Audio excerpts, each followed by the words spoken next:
Get ready for the Girls on Games podcast, your weekly dose of news, reviews, and everything video games. Always served with a good helping of hype and just a pinch of salt.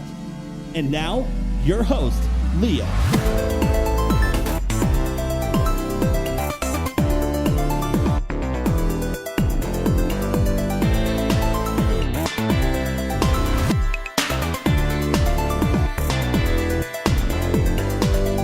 Welcome to another Girls on Games podcast. My name is Leah. I'm the host of this show. This is episode number 465, and it's a week of follow-ups.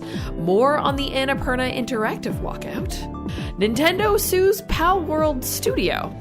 And scalpers have new tactics to get you to spend, potentially, more money on a PS5 Pro. But before we get into that, I want to introduce you to the friendly voices around this digital table. Hi, Catherine. Hello. How are you? I'm good. Joelle, what's up? Hello, hello. I am ready for another great episode of the pod. Excited. It may feel a little bit like Groundhog Day, because I feel like we talked about this all in depth, and then the stories evolved. And, you know, like the stories that, like, the actual PlayStation event that's supposed to happen tomorrow when we're recording, so when you hear this is in the past, everything's going to be all screwed up, so... Yeah, not cool. Yeah. Sony should have contacted you to... They should. Yeah. That's true. Dear PlayStation. What the fuck? please tell me when you're going to do these things. Instead, you keep doing them on Tuesdays. We record on Mondays. We look severely out of date on Thursday. Do better. Oh my goodness. Okay, let's get through some housekeeping before the crew check in. I'd like to remind you that if you enjoy this show, you can subscribe. We're available on Apple Podcasts, YouTube Music, iHeartRadio, Spotify, and Podbean. If you'd like to get some GOG merch, you can do that by going to designbyhumans.com/shop/girlsongames. Or if you'd like to give us a tip, maybe buy us a coffee, you can do that by going to our Ko-fi. That's ko-fi.com/girlsongames. And thank you to all the folks who are going through our website and helping us test things as we make some updates that were severely needed, right, Kat? Listen, we got an email saying you need to upgrade to PHP or your PHP version or we'll charge you more per month. And I was like, bet. So I did what I should have done 3 years ago. And I've updated our theme and I've updated its back-end stuff. But I know there's a few issues here and there. I will get to fixing them. But if you see anything egregious on the website, let us know. Honestly, the easiest way is in our Discord. But yeah, like right now there's missing icons and I don't know how to fix it. And I ran out of time to fix it. But I will fix it this weekend. Yeah, but things work. Like, you can listen to the pod. Oh, yeah. Like, share. Like, everything works. Yeah, everything works. Everything works. No, it's really like details right now. Maybe some things missing, but like every episode is there. No problem. You can listen to it. At the bottom, you have links to all of our subscription services. There's just some icons of the subscription service might not be there, but that's doesn't matter. It's all right. It'll all get fixed. Catherine is a wizard. Yes. Outside of updating our theme because PHP is out of date, Catherine, what else have you been up to this week? I'm not gonna lie. Like, I did not anticipate me getting back into the shoes of web design and web integration after not doing it for like 4 years. And I was like, this is actually pretty fucking easy. Shout out to dedicated hosting for WordPress, honestly. Because there's just a lot of tools. They was just click a few buttons, look at a gauge, fill up, everything works, push to live, cross my fingers. Yeah. Other than that, what did I do? Oh yeah, I went to my very first ever kickboxing class. Ooh. Oh, how was that? It was very fun. There is a teeny tiny gym dojo type place near where I live. And because of that, it is local, very close, very convenient, but also pretty affordable compared to some of the gyms out there. Because I was looking at work, we have internal stuff that's pretty cheap. There was Muay Thai lessons for like $120 for like 12 lessons. I was like, that's pretty good. But group stuff, set schedule, and I was like, and one of the nights was Monday, and I was like, there we go. So I found this little gym that do private lessons, and I can go on Friday, which is one of my work from home days. I can go over lunch because it's literally like 10 minutes from my house. So I can go, not even miss a beat in my work day. And yeah, no, it's really good because it's a different kind of exercise. Like I do a lot of walking, I do a lot of weightlifting, but this is more like explosive a bit, more cardio, more still control on movement, coordination, working on that. So my plan is to do some lessons up until, I guess, Christmas. And then after that, see if I can integrate this basic kickboxing into my workouts at the gym.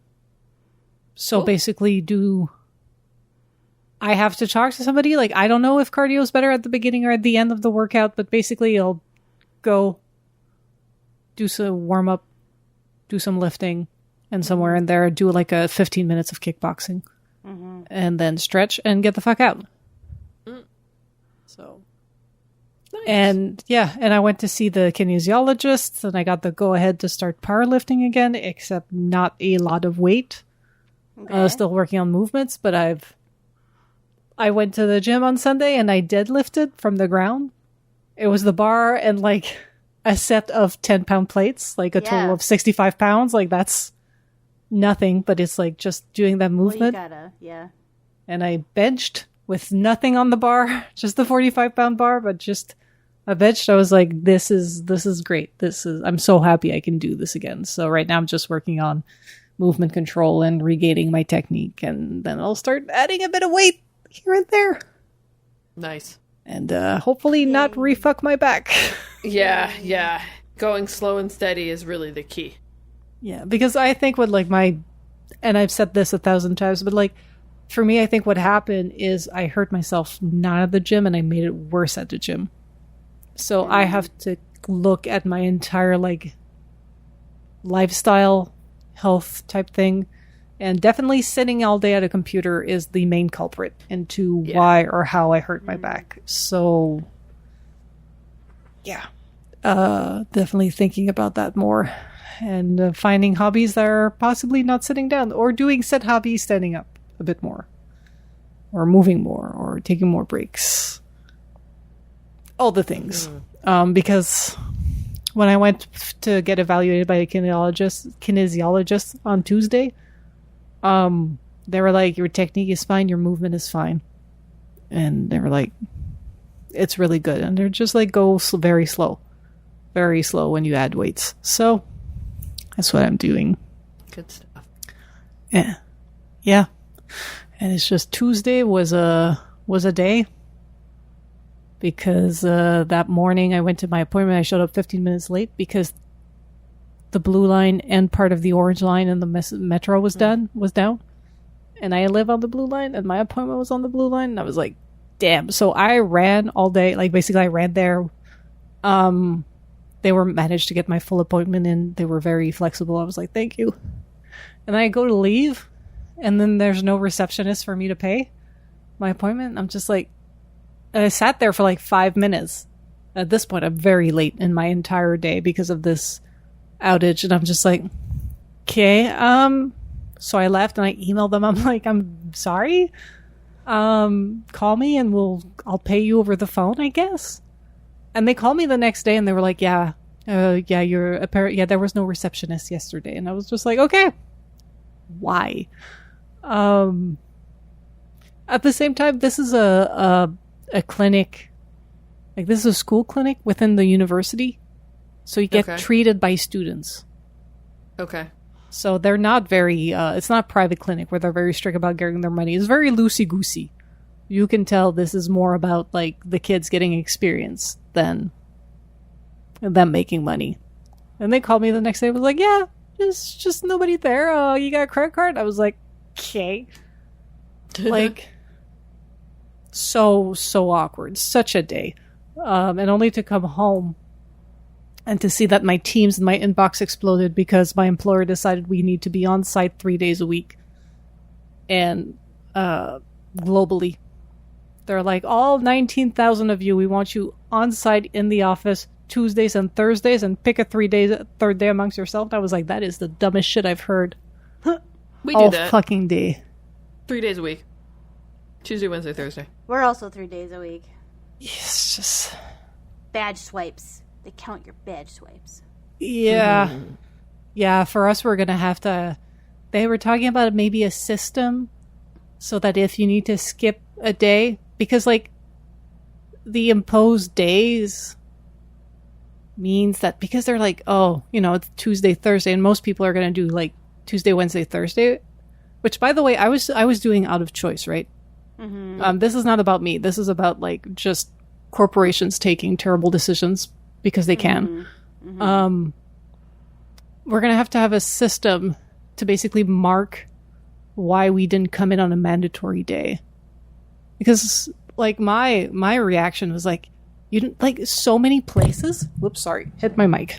So many places are closed Mondays and Fridays. Oh, yeah, for, like, medical stuff and whatnot, yeah. Medical, dentists, whatnot. You know. So it's hard to meet stuff on those days. Yeah.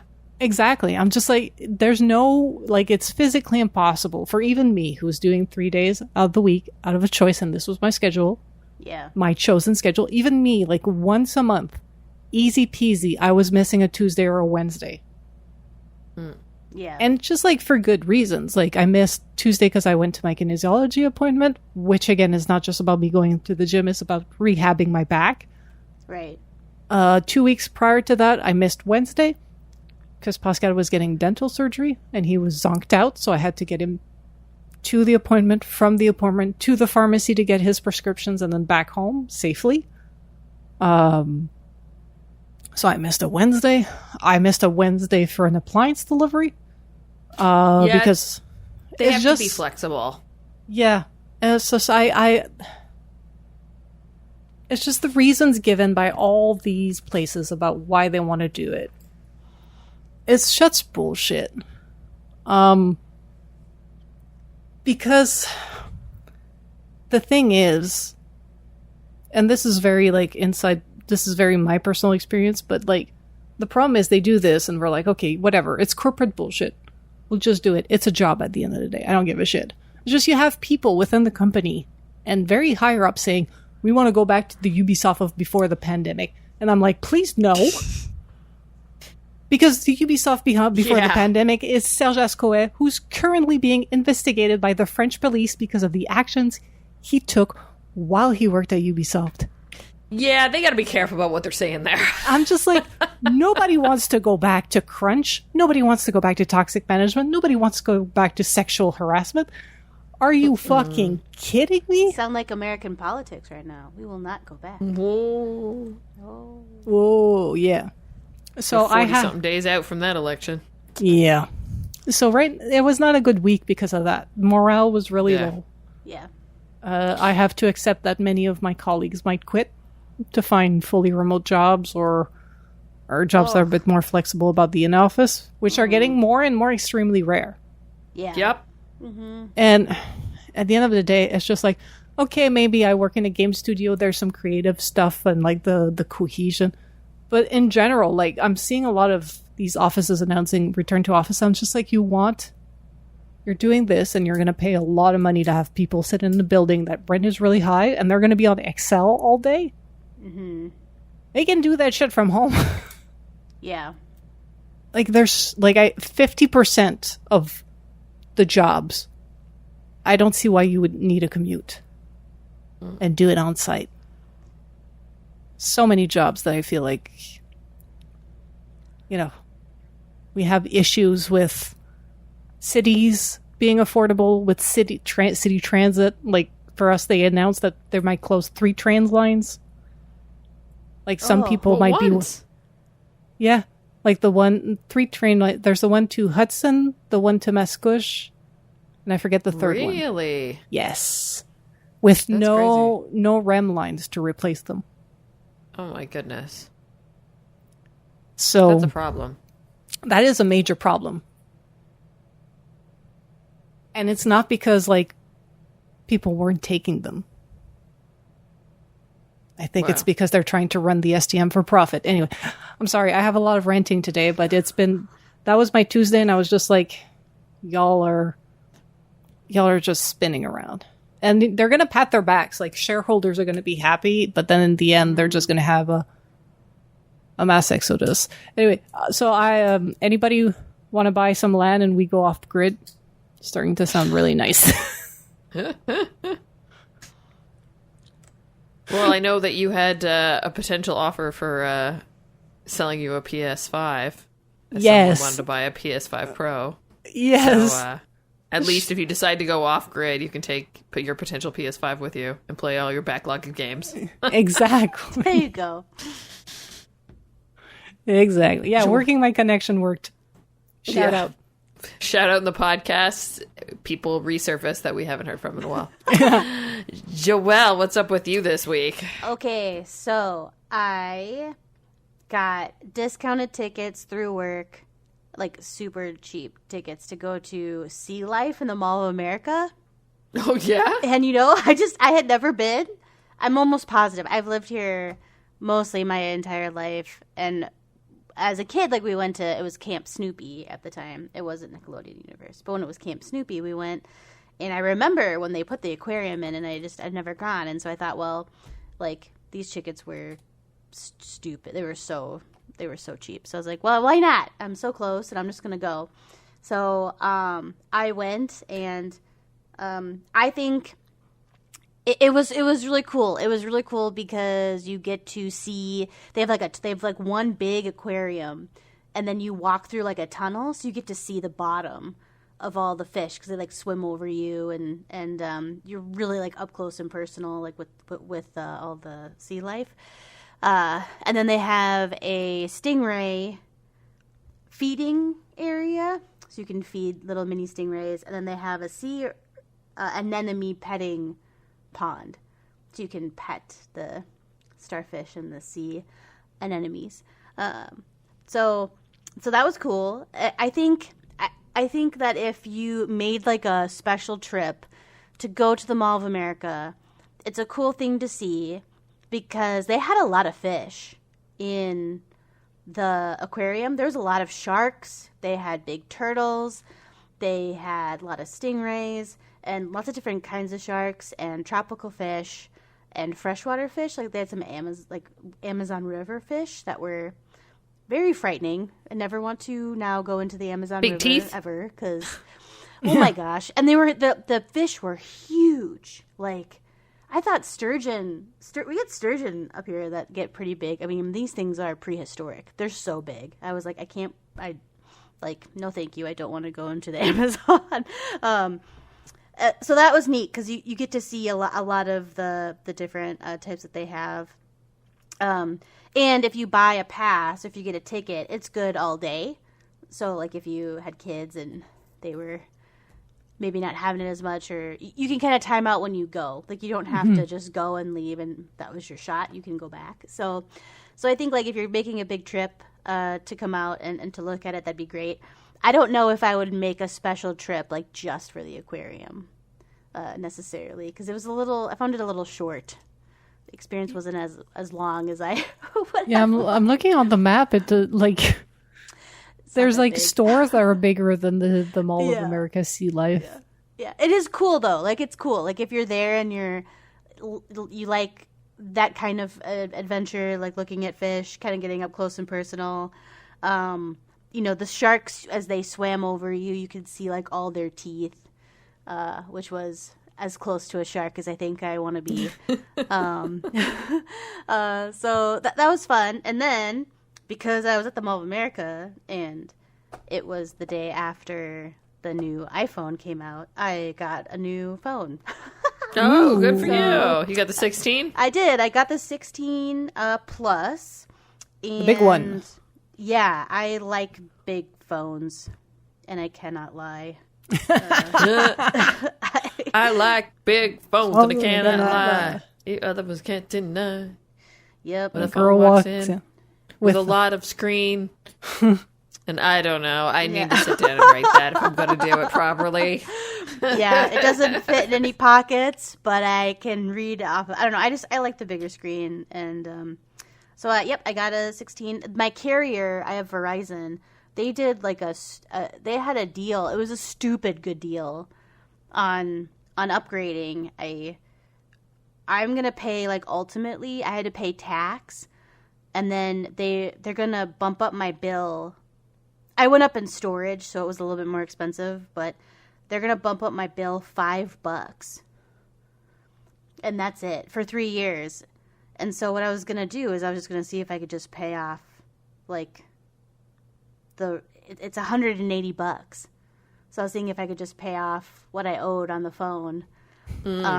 So it was like essentially I got this new phone for trading in. I had a 13 Pro Max, and like all in all, I'll probably pay like $200. So that's pretty good. I don't know. I was like, this is a pretty good deal. So I did it. And my old phone, like the battery wasn't lasting as long. It was kind of starting to. It was starting to go, and usually I try to get a new phone every like 3 to 4 years, and that's typically, the cadence that I do it anyway. So I was like, well, I'll grab this, and then maybe eventually I'll have Apple Intelligence whenever it decides to come out. But overall, like super happy with the new phone. It's nice and slick. Like it definitely feels like an upgrade from the 13 to the 16. And this is the first one with the USB-C, right? Yes. No, the 15 has USB-C. 15. I got 15. Okay.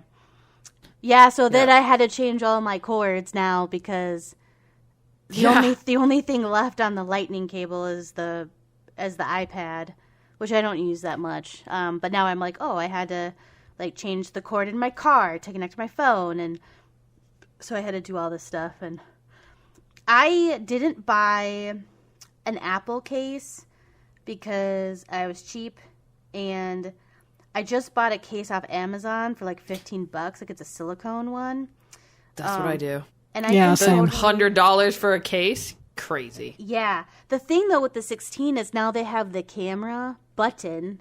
It's like they don't. With the cut. Now they have to have that like a hole cut in it because it has that button that like reacts to your finger movement. It's not just a press button. Yeah. So like it is a button. They don't want to call it a camera. Apple doesn't want to call it a button because I don't know. They're prideful, I guess. But it is a button, and so the case that I got, it just has a cutout for it, and the silicone is super thin on the side that is right next to the screen, and so I can see this, breaking fairly easily. So eventually, once more cases come out, I might get a different case where where you like can use the button without that. But otherwise, I just was like, oh, you need a case. Ours is the only case that covers the camera button. And I was like, no, thank you. I will take my chances. When I got this guy, this is the Pixel 6 Pro, I got the case through Google as well, because like they were the only one making cases. Yeah. And for Android is like it's lightning in a bottle when they do the cases, because they have so many models. They just do whatever model is popular now, and then they stop. And that case, after a year, started to fall apart. Like it had like this matte finish on it. Yeah. And it started to peel off, and the case was like most silicone cases, it got like dirty, uncleanable because it was clear. And I got it because I wanted to see the yellow phone because I paid extra to get a phone yellow. So what I ended up doing is when it started to fall apart is I got a thing from Caseify. Yeah. And this case has lasted me better than any case I've had.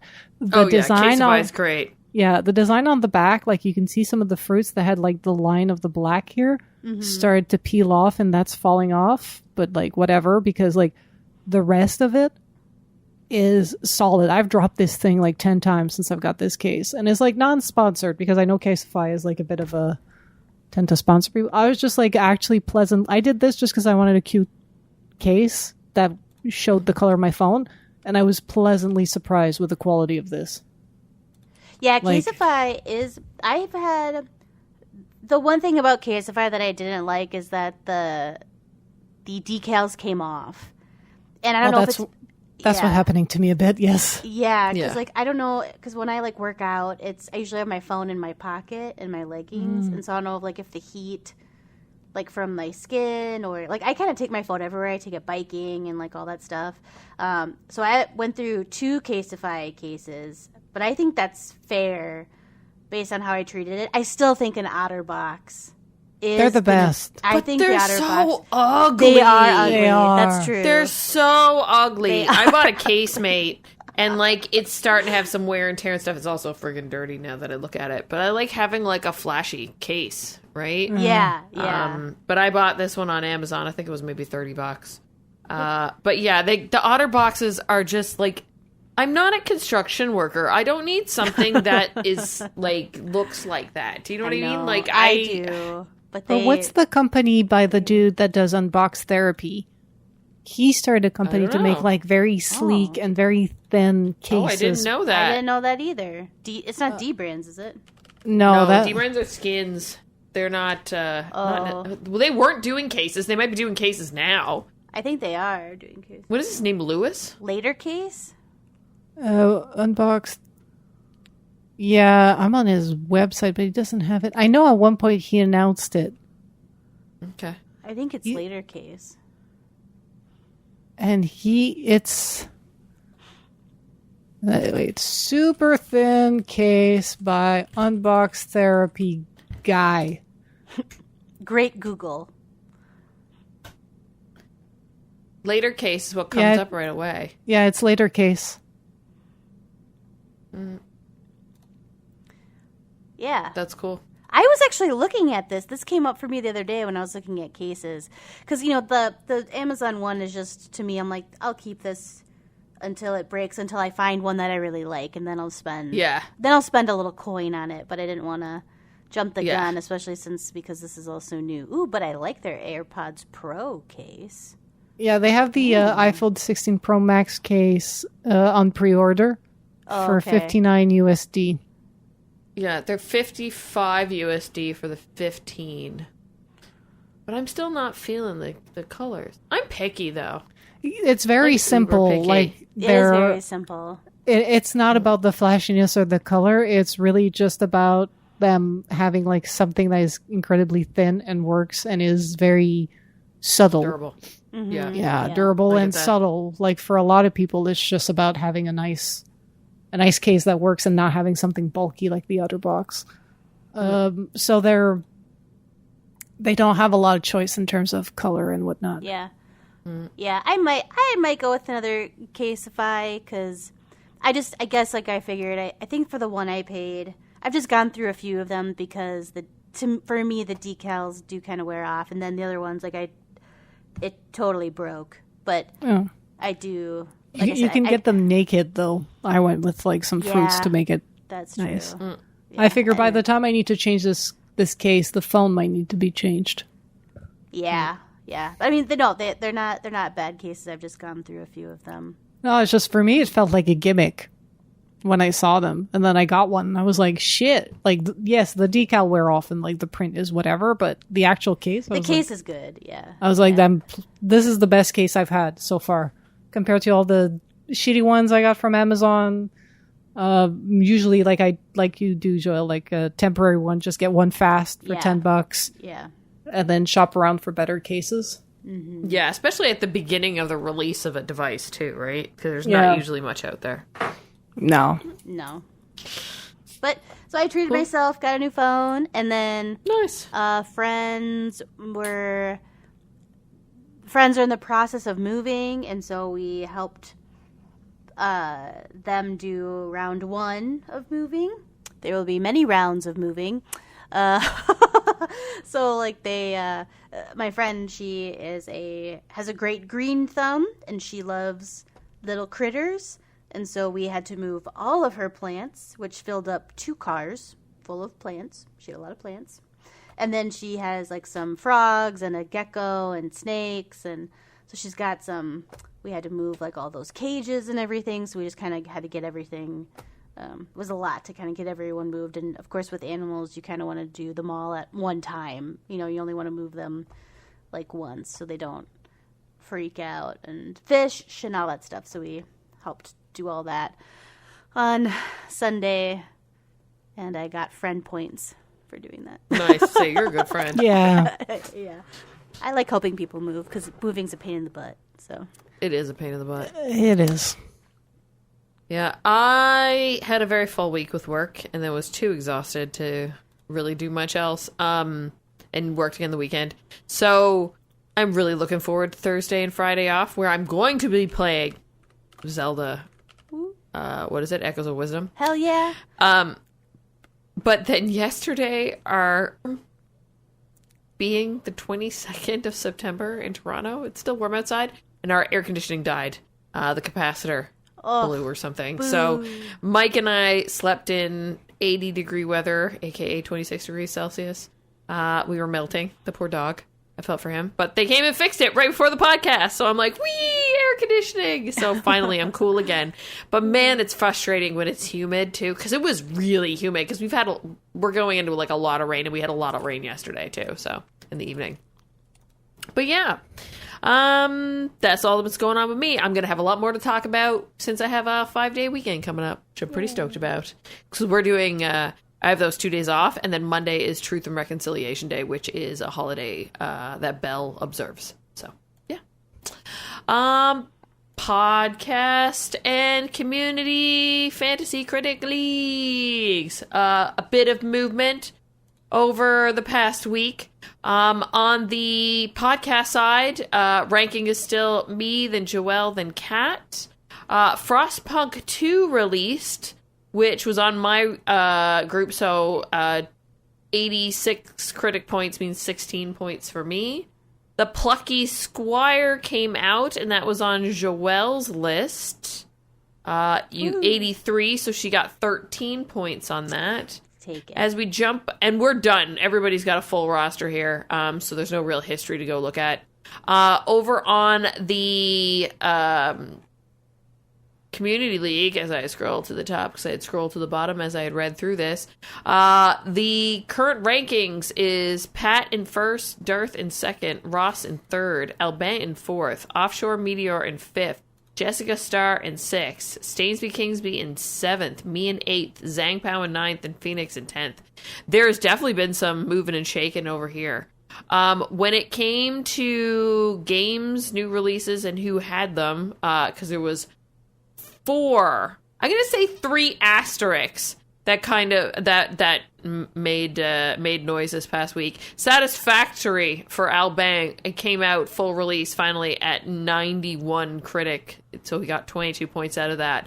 Ow. Albang having still missing 4 games is doing better than a fair number of us. So Albang, man, go pick up a few games. Though maybe it won't matter because maybe he'll just end up because he's in what did I say he was in 4th or 5th right now? Yeah, that's crazy. That's absolutely batshit crazy. Let's see what else have we got here. So who had Frostpunk and who had Plucky Squire? Let's see. No, who had Frostpunk? I should have wrote down. The Plucky Squire. Frostpunk 2. Stainsby Kingsby had it. He 86 critic points, gave him 16 points. Now, Plucky Squire. The Plucky Squire, was on Ross's 83 points, got 13 points for that. And then there's one more on Pugs and Pixels, which is Jess, I believe. Yeah, there's one in here that has a tentative, or maybe it locked in. Hold on, let me see. Aria? Is it written here? Yeah. Aria History Untold currently has a 76 critic, but it's not completely out yet or hasn't hit full release yet. So the points are just dotted right now. So there's nothing there yet. So definitely a lot of movement this past week. It's going to keep going like this because as we run up to the end of the year, there's lots of games that are coming fast and furious down the pipeline. All right. Ladies, what have you been playing, Catherine? I am trying to get through Jedi Survivor. Just before this podcast, Ravis got what was coming for him. I did this fight at least 10 times. Ooh. It was a nasty boss fight. Sorry for the light spoilers, but, game's old. And I did it without reducing the difficulty to story mode. Good for you. For you. That's the true accomplishment.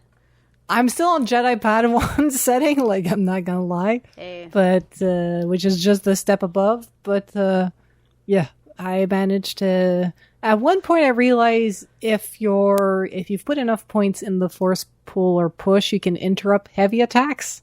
Mm-hmm. Oh. Because they kind of it's just lightsaber to the face. So I learned that. So I'm trying to... I want to finish this game. Because something just went to the top of my backlog, and that is God of War Ragnarok, which came on PC and was on my wish list. And shout out to Sony for giving us a code. It will be put to good use. Fuck yeah. Once I show Dagon my lightsaber in BD1. I just want to finish this game. But it's been... a bit. I've been less busy lately, so I've been gaming way more. So I've actually put a good dent in Jedi Survivor this week. It feels good to be gaming again, and not be so burnt out at night that all I can do is scroll TikTok and read shit posts on Reddit. That's my life right now. Yes, I'm sorry. You have no gaming time, so I have gaming time. I'm mentally spent, and all I have Balance. the capability of doing is scrolling. Oh well, it's near an end now. Joelle, what have you been playing? I've gone back to Star Wars Outlaws. I thought about picking up the Plucky Squire, but I didn't want to miss the release of Echoes of Wisdom, so I just went back to Outlaws, and I am still on the first planet. I'm just playing it casually because I'm just waiting for Zelda to come out. So, not gonna lie. So a part of me actually wants to go back to Astrobot and finish to get all the other bots, but I haven't done that. But yeah, so back into Outlaws, and still zooming around on the planet, doing things I shouldn't be doing, making a ruckus, causing problems. That's fun. Yeah, I'm in a similar boat where I'm sitting here waiting for Zelda, but didn't have the mental capacity to play anything until yesterday, and then I was just like, I'm going to poke around in Minecraft, because there's a Minecraft Live happening on Saturday. Usually they do them in October. They announced a week or so ago that they're changing up how they're doing the releases on Minecraft now. Instead of one big release a year, they're going to stagger it. They're going to have more smaller releases, but maybe 2 events announcing things that are coming, and then have a slow burn releasing. I don't know what that means for the numbered updates, because we're on 1.21 right now. I don't know if that means we're going to jump to 1.22. We're also in the 15th year anniversary of Minecraft, so, and this is kind of the tail end of it, I guess you could say. So I'm curious to see what they say on Saturday. Also, too, they got rid of the mob vote, so it's gonna be super different, because I really got into Minecraft at the time when all of that stuff really started to pop off, especially in 1.14, 1.15. So yeah, I'm very curious.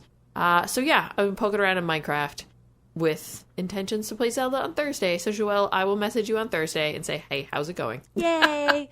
Yeah, I wish I'm so tempted to be under the weather on Thursday. On Friday? You want to be under the weather on Friday? No, I not work from Thursday. home on Friday. Oh, so you can kind I gotta go into the office. So I think my throat is feeling a little scratchy. It's a black lung pop. The weather got so cold and rainy all of a sudden. I know. Yeah. I don't know. I think it's period cold. I'm having all the things. All the things, all the ailments. Before we go a walk down memory card lane, something popped up on my Twitter today that I wanted to share with you all. It's kind of like a bonus walk down memory card lane. Being today, the, 23rd of September, we're recording the show. Nintendo was founded 135 years ago today. Wow. Holy shit. Because remember, it was a playing card company and a toy company Yeah. before Yeah. they got into video games? 135 years ago. They look great for their age, man. They do. Yeah. They Yeah. really do look great. Yeah, I can see all the Yeah. wisdom. What's the skincare regime? I need to Yeah, know. that's true. Yeah, they, Sunscreen. Definitely, they've been wearing their Yeah. sunscreen. All right, let's go to walk down memory card lane. Each week, the team will have to guess a historical game that would have been released during the time of this episode's airing. We'll start with its release date, then I'll give hints about the game. The team will have to attempt to guess what it is. As always, ladies, talk it out. This game released on September 28th, 2020. Let the guessing begin. 2020. September 2020. 2020. That was in the. Oh, that was like we were right at the beginning of the dark times. We were in the thick of it. We were We were in Into the lockdown. thick of it. Oh. Into the thick of it. So Think of it. it just released. It just released September. A fall. Yeah, that's the year of Assassin's Creed Valhalla, but that was in November.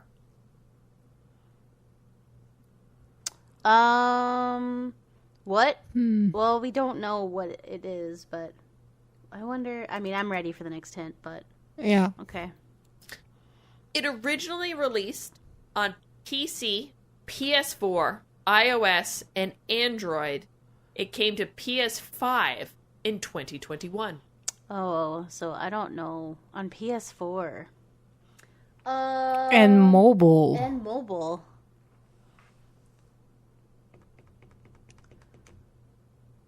Genshin Impact? Catherine Smith debuting. How do you know this Nice. shit? Wow. Good job. The luck is back, baby! Genshin Impact released on September 28th, 2020. It originally came out on the PC, PS4, iOS, and Android. It came out to PS5 in 2021. There's an Xbox Series X and S version coming November of this year, developed by Chinese company MiHoYo. Open world action role-playing game. It's in an anime style. It features action-based battle system using elemental magic and character switching. It is free to play, and it incorporates gacha game mechanics. I figured by that point you guys would have it for sure. Yep. Inspired and is often compared to Breath of the Wild, the main character, known as the Traveler, is a sibling searching for their lost twin.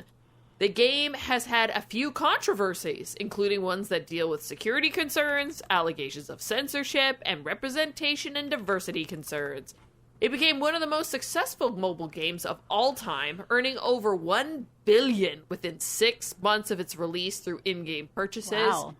The game has won numerous awards, including Best Mobile Game at the Game Awards in 2020 and the iPhone Game of the Year by Apple in 2020. That is Genshin Impact, which Catherine knew. I figured I may have a few extra clues to get in this time, but nope, not with Catherine. Yeah. She knows too much. Well, I actually installed this game 3 weeks ago, but I have yet to launch it. Oh. Yeah. I was looking into installed it it. for work, and I Yeah. got sucked in. I installed it back when it came out because I was really curious. I was like, how in God's name do you play this on iOS, right? And I installed it on my iPad, whatever, during the pandemic. But I never got very far with it. Yeah, I feel like I should go back to it. It is extremely popular. It very Yeah. much is. Wow. Yeah, they have a bunch of game now, MiHoYo, that are out globally. And they make good money with these games being free to play. yeah. So They have a McDonald's do. collab. They do. that is such a mobile game thing you just said. I'm sorry. That is, no, but that's like peak, you've made it if you've got a That's what collab yeah. with McDonald's. That's what I'm saying. Yeah. Like, that's pretty... Yeah. That's pretty big. This seems like fairly recent news. Oh, the Today Show had an article about it. Oh my gosh. What? Yeah. Oh yeah, this You know, you're mainstream if you're McDonald's and the Today Show. Yeah, That's like a double I- 100%. This just came out. Limited time meal will be available starting September 17th. Well, I mean, I think you can still get it if you want it. It's a meal, not like characters or toys with a Happy Meal? Because you know they do the meals, right? Like they did the thing with BTS, they've done the thing with Megan Thee Stallion, they've done with like a bunch of different like celebrities, athletes, especially in Montreal. A lot of the hockey players have their own special sandwiches. Yeah. So this is for the non-gamers among us. It talks about what the Genshin Impact is, a free-to-play open-world adventure role-playing game that has players explore the world of Teyvat as the, quote, traveler, whose goal is to discover the fate of their last sibling. Players can journey alone or with friends across platforms like PlayStation 5. We know this. So the Genshin Impact and McDonald's limited time menu items are only available through the McDonald's app from September 17th until September 29th. You still have a few days. And we'll give... There's McDonald's up the road. Must go order. Yeah. See if it's in the app here in Canada. Yeah, and we'll give the customers the chance to earn unique in-game rewards, including Primo Gems, Golden Apple Pastry, a special wind glider, an exclusive name card, and more. So you can get the Genshin Impact Deluxe Crispy Meal. Wispy. Yeah, Crispy Meal. Customers who buy this meal will be rewarded with a, quote, wings of delicacies, end quote, wind glider, and exclusive, quote, celebration, crispy and sweet name card to decorate their in-game journey. So, so this is available now. I am not, apparently I'm not very in tune with pop culture because I didn't know this was a thing. I also, really never eat at McDonald's. But now, apparently, it's cheaper if you have the app, and they charge you more if you don't have the app. They added a tier for people that have the app, and so usually For delivery or for in-store? both. If I order in the app to go pick up, apparently it's a little cheaper to do it as an insider or someone that has signed up. So yeah. So download the app before you go. I'm in the app now. Yeah. I don't see it. Maybe it's not in Canada. Okay. Probably not. Gonna be honest, I haven't eaten McDonald's in... Yeah. I think last time I ate it was when I was still on my stomach for my back, and it was just get food to house cause pain. Yeah. Mm-hmm. But yeah, honestly, just the kind of thing where I'm there's other stuff on the menu besides McNuggets. There is. There is. Well, I think it's time to jump into some news this week as we Groundhog Day or update ourselves on all the things that happened last week that we were talking about, because the news keeps on newsin'. Let's go. We're back to tackle the news and to look into some more details to commence our 3 news story break. We need to look into some more details about the Annapurna Interactive walkout. Catherine, take it away. Yes, so we were talking about, hey, they walked out because the negotiation stops, and we're negotiating on what? So essentially, a CEO was absent, came back, fucked up with the interactive division, named somebody to be head of interactive. But the other interactive division was what the fuck? And she was oh, you guys are going to be indie. This dude is going to do the AAA deals. And then it just went bad from here. So, this is all off of IGN. We'll have a link to the articles for you to read it, because it's going to get convoluted at one point. So, the collapse of Annapurna Interactive started earlier this year, and the problem is the leadership structure. Annapurna Interactive was initially conceived as the gaming division of Annapurna Pictures, which was founded by film producer and billionaire Megan Ellison in 2011. The interactive division they did in 2016, and they tapped staff industry veterans So former Sony creative director Nathan Gary, former Sony executive producer Deborah Mars, and former Sony producer Hector Sanchez for leadership roles. Sanchez left the company in 2019, and former Capybara Games co-founder Nathan Vela was brought on that same year. So the film side was undergoing struggles, like anything with media. In 2018, it was bleeding enough money to prompt Ellison's father, the multi-billionaire Larry Ellison, to step in. By 2019, Annapurna Pictures was reportedly teetering on bankruptcy. So Variety reports that Ellison disappeared from public life in 2019 almost entirely, leaving her business to largely run itself during the height of the pandemic. She reemerged in 2021 only to name Gary president of all Annapurna, with Mars and Vela stepping into co-head roles at the interactive division. So in the ensuing years, Annapurna Interactive continued to grow. Some of the games they published: Stray, Outer Wilds, What Remains of Edith Finch, Cocoon. And the article says that Annapurna Pictures' side of the business hasn't struggled in recent years. A spokesperson alleged to IGN that Gary was a less than ideal steward of Annapurna Pictures. Under his guidance, they claim resources were pulled away from film and TV, key executives were pushed out, and the company was largely refocusing on gaming. Annapurna tells IGN that Gary also elevated co-founder James Massey to the chief administrative officer, a role the spokesperson suggested was unnecessary at a company of Annapurna's size. And they also launched an animation division under Gary's tenure that released the critically acclaimed film Nimona that year. It's on Netflix. I think it was done by the girl who also did She-Ra. Like the person that also worked on She-Ra. Through an Annapurna spokesperson reached out to IGN post-publication with the assertion that it was Ellison who brought Nimona as the foundation for what would become the animation division. Of course, Gary declined to comment, as IGN states.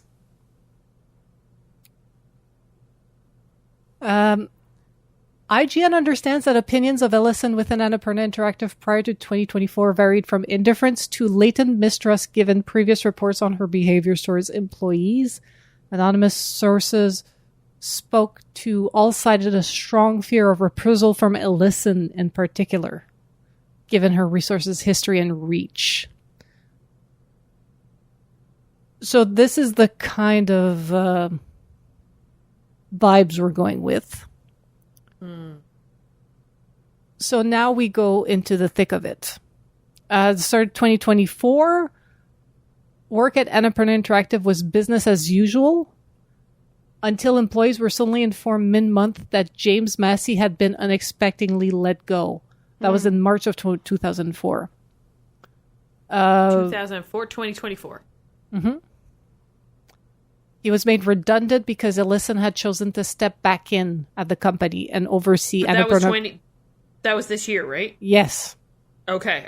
You said 2004, not 2024. Oh, sorry, 2024. That's okay. Yeah, okay. Annapurna didn't exist in 2004. That's my bad. So, because Ellison took over Pictures, she moved Gary back to Interactive, and that means that Macy was let go and made redundant. However, at this time, Gary also left the company. Oh my god. Annapurna claims he left of his own accord in response to Massey's firing and his change in role. But sources say employees were told the following days by leadership that Gary had been fired along with Massey. So the belief that the two of them had been fired seemingly out of the blue sparked confusion and fury. A handful of individuals quit in protest, including at least one other interactive leader. So that's what we were talking about last week, like how 25 people kind of walked out. Mm-hmm. So the sudden resignation of multiple key individuals came as a shock to the company. And during a call, of course, that Ellison held with the company, She allegedly expressed a desire to keep the entire group, including those who had been fired or resigned together. In the following days, all the departed staff returned, including Gary and Macy, and discussion began for a potential spin-off of the company that would allow Gary and Ellison to achieve their respective visions with minimal disruptions to partner developers. So that's what I was saying. The plan was for Gary and Annapurna Interactive to become a new company called Verset. And that was the thing. They was like, oh, they make their own thing now. And Verset would oversee all currently existing signed Annapurna Interactive projects with revenue split between itself and Annapurna proper. Of course, Annapurna taking the bigger piece of the pie. So while employees understood such a venture would take time to get off the ground, in the ensuing months, a number of events occurred that made people skeptical of Ellison's commitment to partnering with Annapurna Interactive. So early summer, Hector Sanchez had been quietly rehired back at Annapurna by Ellison and was working on gaming projects without the knowledge of the rest of Verset or Interactive staff. Oh. The news wasn't made official until August. That he was appointed president of Interactive and New Media at Annapurna. So the people at Verset were like, what the fuck? Yeah. Annapurna claims that talks between Ellison and Sanchez began as back as February for Ellison to fund new ventures. Sanchez was planning after departing Epic Games. So Sanchez began negotiating with Remedy Entertainment for a deal related to film and TV. So he's the one who negotiated that. However, when spin-off negotiation began to crystallize at Annapurna Interactive, Ellison offered Sanchez a position at Annapurna. The intent, per the spokesperson, was for Verset to become the company's indie arm and for Sanchez to lead efforts in the AAA and AA gaming space, including transmedia properties. So this comes to Annapurna announcing their deal with Remedy Entertainment. But like in this announcement, they didn't reference Interactive at all. And IGN went and said that Annapurna Interactive employees were only informed the deal was happening that morning. So they were confused, concerned, and frustrated about the direction of the company and the future of its interactive division, Verset or no Verset. While all this was going on, sources say that discussion with Ellison regarding the spin-off appeared to have stalled out, and in August, Annapurna officially terminated discussion. Annapurna claims this was due to Gary's lack of response to requests for feedback on legal draft, and in a statement sent to IGN after publication, doubled down. Meanwhile, multiple people told IGN that in those final months they began to see signs of Ellison exercising greater involvement over Annapurna Interactive's deal, projects, and budget in a way that began to make them further uncomfortable with the direction the company was taking overall. And that all came to a head August, when all 25 Annapurna Interactive employees, including Gary, Vela, Messi, and Mars, signed a joint resignation letter.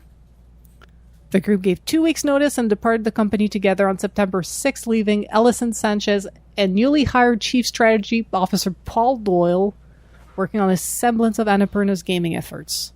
Sources tell IGN it was up to the letter being sent, and after the group asked Ellison to work with them on other possible solutions such as the aforementioned spin-off, but did not receive any interest. So, what's the aftermath? While IGN couldn't glean any details on the future of the 25 departed employees, there are some indication that the group is collectively working on some new venture together. A website for Verset appears to be online at the time of publication with a PR alias, which IGN reached out for comment. They were unable to find posts or any other discussion from the departed members, including if they were looking for employment elsewhere, LinkedIn.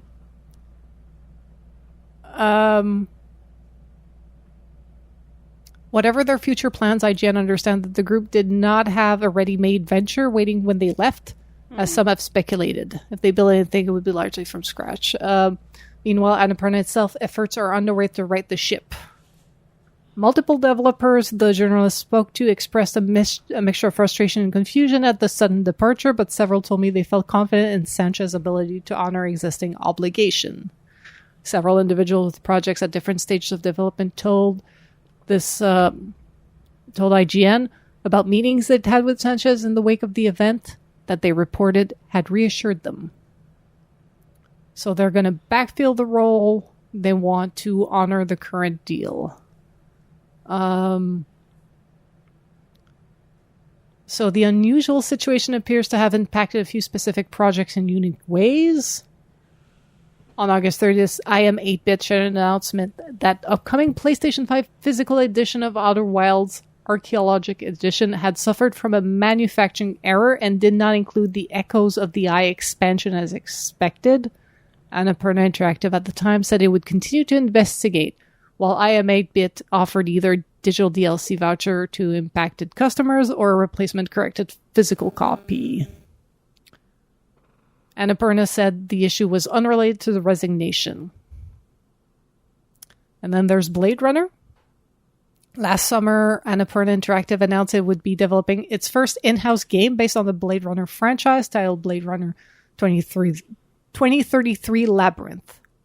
However, game director Chelsea Hash appears to be one of the 25 individuals who resigned, per LinkedIn. And I can understand that all other full-time members of the development joined her. So Annapurna told IGN that development on Blade Runner would continue despite the departure of its entire team. That is a sentence. Development on Blade Runner 2033 will continue despite the departure of its entire team. Okay. Who's going to do it? AI? That was going to do it? Who's going to do it?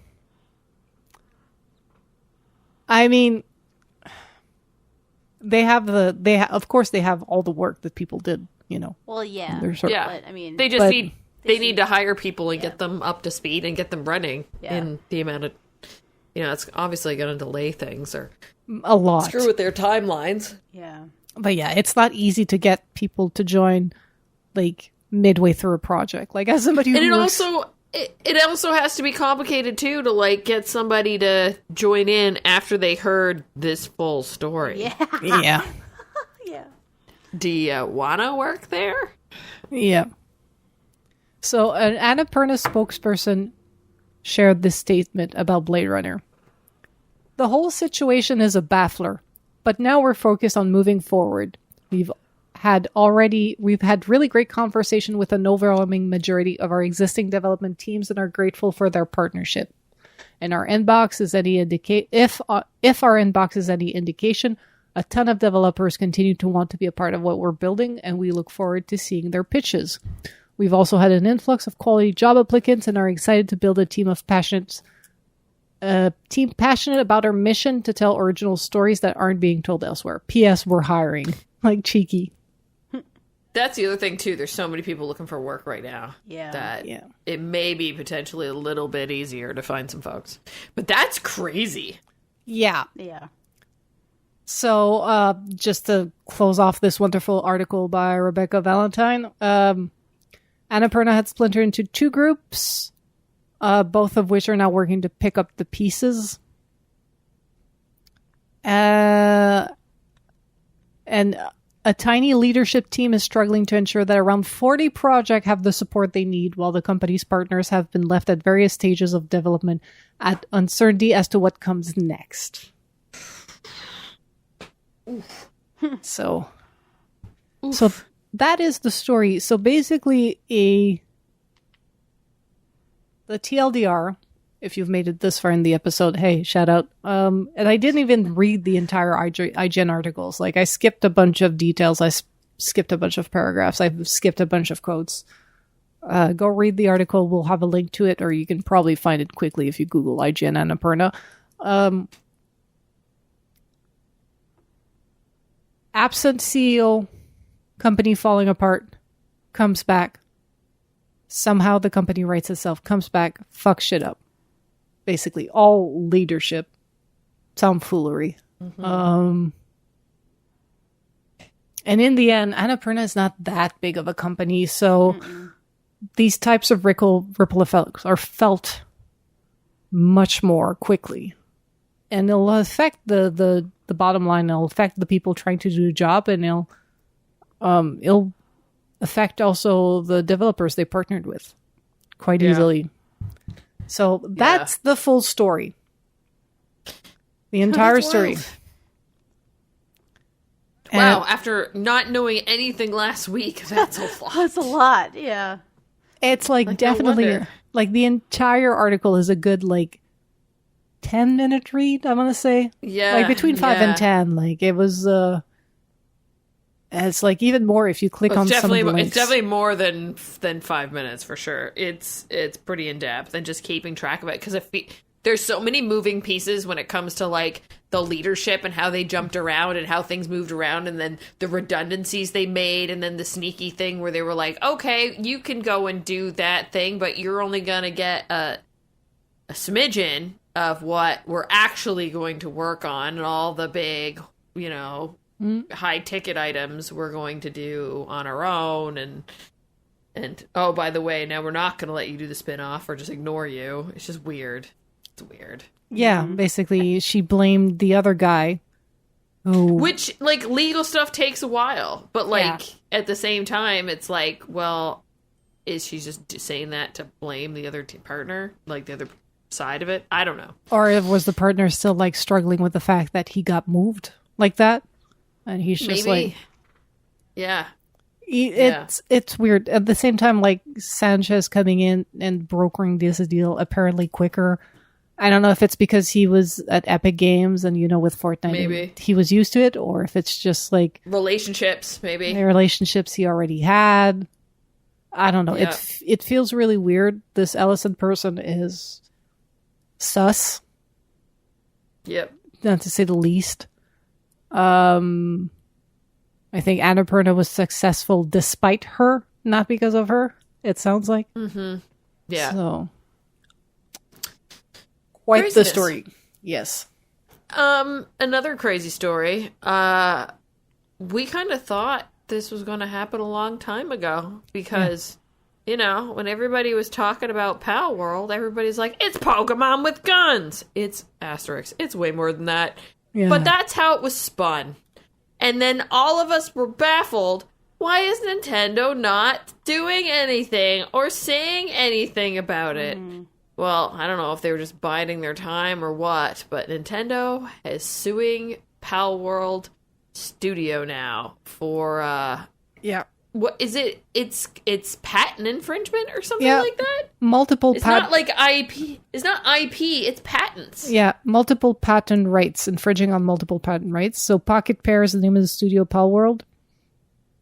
There's a notice published on the Nintendo website saying the lawsuit was filed with the Pokemon Company in the Tokyo District Court on September 18th. So this is pretty recent considering how long Palworld has been out. Mm-hmm.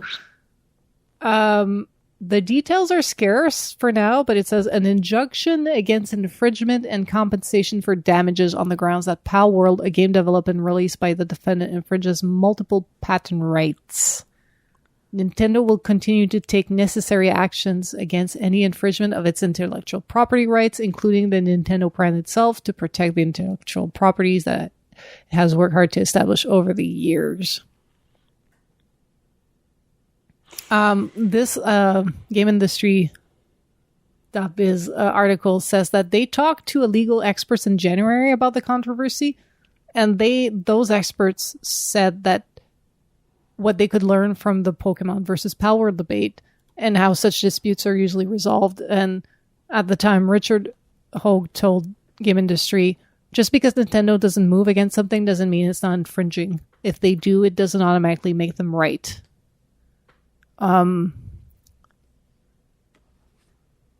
So maybe they were just buying their time to build their case. It's just weird because I clicked on the link to see what Nintendo was saying, and it's literally like 3 small paragraphs, not much, almost verbatim what you had just read. And like they're obviously building their case and going against them. It's weird to come out of the gate and just be like, hey, we're going to file a lawsuit. Yeah. And then that's it. but not saying exactly what or anything yet. That's almost more worrisome that they don't have that means that there's a lot more research and things that they're doing. So yeah, in that sense, I'd be like, oh, okay. But yeah, I don't know. I guess we'll have to see how it all. I mean, this isn't surprising, but I'm just trying to think of what kind of things would be patented. Would it be like the concept of throwing a ball that captures a creature? Could be. I don't think the creature catching or the creature collecting is patented. No, but the action of using a ball, because they do have a ball mechanic, and like you need to wait for it to see, but it doesn't display in exactly the same way as how it does in Pokemon games, right? Like they actually have like a gauge with a percentage and all that kind of stuff. The most you get out of Pokemon is you wait the 3 little shakes, or you see the stars. You know what I mean? Or it just immediately catches, right? Like it's not to the same like level of detail of what the Palworld one was doing. But like catching a creature in a game, I don't know if that is. I don't know what else could be, because there's crafting, there's there are battles, but there are battles in tons of different games. You know what I mean? Yeah, I don't know if it's this necessarily the. Yeah, IP or depending on what they're suing for. I mean, you play the game and you're like, yeah, these look like cute little like creatures. Like you could call them. I could see the difference, but after you play it for a while, I don't think it's the same thing. But I don't know. But like, is Digimon not close to that? Yeah, I'm pretty sure it came before Pokemon or around the same time. Around the same time? Somebody in a Discord server I've been shared a photo of like creatures from Dragon Quest, the original Dragon Quest, and how like some of the first generation Pokemon were basically could have been like, hey, can I copy your homework? Yeah, but just make it look different enough so the teacher doesn't catch us. Is basically that. Mm-hmm. So there must be something like very nitty gritty about it, to be honest. Yeah. I think it's the ball. Possibly like the Pokeball mechanic, and I think pretty sure Pokeball is copyrighted. So we'll see, because like there isn't much details as to what they're suing for. Yeah. The Pocketpair statement was just like, hey, basically we're lawyering up. They will begin the appropriate legal proceedings and investigations into the claims of patent infringement. So, well, it's conveniently right after Sony Music Entertainment, Aniplex, and Pocketpair joined forces in July to create a joint venture called Palworld Entertainment, with the aim of continuing Palworld's global development, in air quotes. Yeah. I mean, in some cases, like I can see the timing of this is like Nintendo's like, well, if we're gonna shoot our shot. Like, if we're gonna do it, we're gonna do it now, right? Like if we gotta do this, you probably have a time limit on how long you can wait. I would guess for certain things like this. I don't think you can just have it be like eternally out there. And I also the game's not out. Do you know what I mean? No, like the game's not in 1.0. No, but do you know what I mean? Is, but people are playing it like all the time. Oh yeah, so people are playing it. I also think that Pocketpair.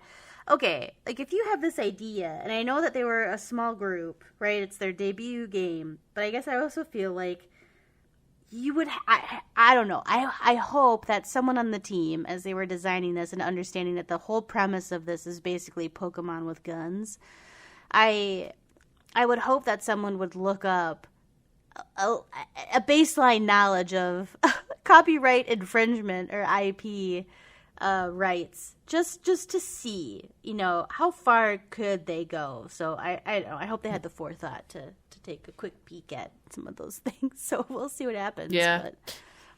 But. There's a Forbes article that states Japanese fans are siding with Nintendo over the Pocketpair lawsuit, with the news that Nintendo and Japanese Pokemon Company, and the Pokemon Company, are suing Pocketpair. The reaction by Japanese fans has generally been in favor of Nintendo. This is not to say that Japanese fans are hugely supportive of Nintendo or the Pokemon Company. The issue that tends to crop up is that Pocketpair already had a history of copying Nintendo's output, and that this was the inevitable outcome. For instance, in one post on X points out that Craftopia was a copy for Breath of the Wild, so the situation with Palworld is by no means a one-off. You also have people pointing out that apparent partnership between Pocketpair and Sony and Aniplex likely expedited Nintendo's legal response, with a beginning similar case with Kololpol back in 2017. I will put the link to this one in the Discord so we can add it too. Last week, we lamented over the fact of how expensive the PS5 Pro is. Catherine may be able to cop herself a PS5 on the cheap if one of our colleagues or friends can go and get a PS5 Pro. I don't think they want to spend as much as you think they might as the Scalper is offering to try and get a PS5 Pro, sorry. Joelle, take us through the story. Yeah, Gamerant posted earlier today on Monday that an online seller recently posted an egregious ad asking for 10,000 USD in exchange for an quote, air quote, attempt to secure a limited edition PS5 Pro 30th anniversary console. So if you wanted to fork over an attempt, it's going to cost you 10 juicy fat ones for this online seller. Does attempt mean they're going to try and buy it legally? Or are they going to get it off the back of a truck? I mean, I don't know what 10 grand buys you, but it buys you an attempt. So you're not guaranteed it neither. You are not guaranteed it. You are not attempt to buy for you. Yes, an attempt to gather it for you. So Gamerant has reported that only 12,300 units of the celebratory PS5 Pro bundle. And again, this is like the 30th anniversary, the gray edition. The bundle includes 2 controllers, a Slim or a Pro with a stand and a carrying case for the controllers. So it's like it's a lot of stuff. Yeah. So it's a cool kit. Yeah, it's a cool kit. So the bundle is going to go on sale later this year at an undisclosed price. We don't know how much this is going to be, but Gamerant readily admitted that 10K is stretching it a bit too far, especially when it isn't even guaranteed. Yeah, I mean, we talked about it. It's $700 USD, $1,000 Canadian to buy the Pro. Plus, you got to add on to that what I think is the disc mount. Yep. And then the 2 controllers, and one of the controllers has a fancy carrying case, so I'm thinking it's like a better version, like a Pro-esque version of a controller, kind of like when I got the Xbox Elite controller came in a special carrying case. Yep. And then the stand, which looks kind of like a charge stand. I mean, all of that together, if you were buying it and it wasn't this special version, I would think you're probably spending 1,500 Canadian taxes. Yeah, I would guess that this is going to be up towards $1,000 USD for this bundle. That would be my guess. Oh yeah, because the controllers themselves are like $80. Yep, a piece. Easy. Canadian. Yeah. Then plus, if you got a Pro one, that's like $120. That comes with a case. Yep. So $80, there's $200. Then the disc drive, then the charge stand. Yeah, you're spending at least 1,500 Canadian on it. Yeah.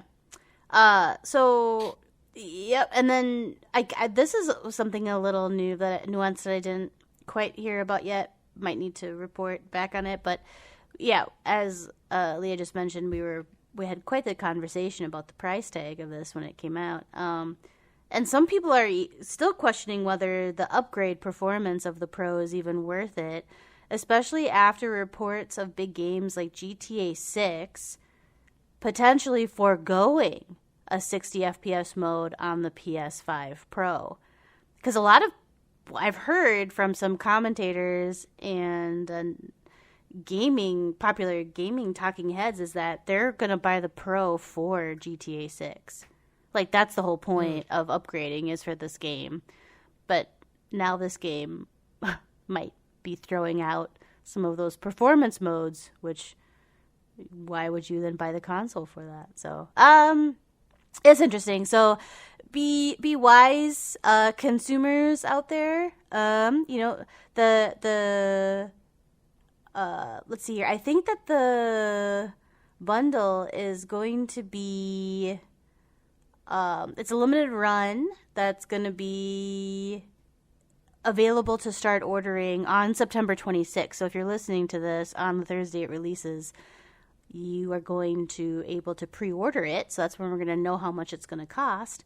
Again, the number of units Gamerin is reporting is 12,300 for the special edition PS5 Pro bundle. So be wary of the scalpers, be a smart consumer, set a budget, and if you're willing to spend $10,000 in an attempt, I will gladly have a conversation with you about how else that $10,000 could be used. I volunteer as trying to do that attempt for you. I will take the time, since I'm off on there you go. on Thursday to do it. So technical problem. Leah disconnected and can't reconnect. But I think we were pretty much done for the show. Leah was volunteering to pre-order us PS5s for free. The universe said no. Said not today. You will no. not. Hard pass. Yep. So, on that note, we're going to close this week's episode of the GoGCast. I'm going to try to remember how she does this. Want to remind you that for Elda notes on this show are up on girlsongames.ca, where we host this show. So if you want to read all the articles, especially the big one about Annapurna, if you want to click the Game Rant to laugh at people asking $10,000 for a PS5 pre-order. But before we close out, Joelle, what's your socials?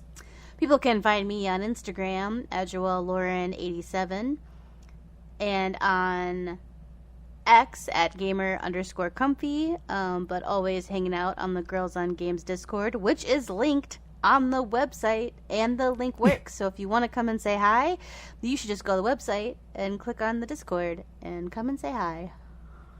Yes, I fixed that shit.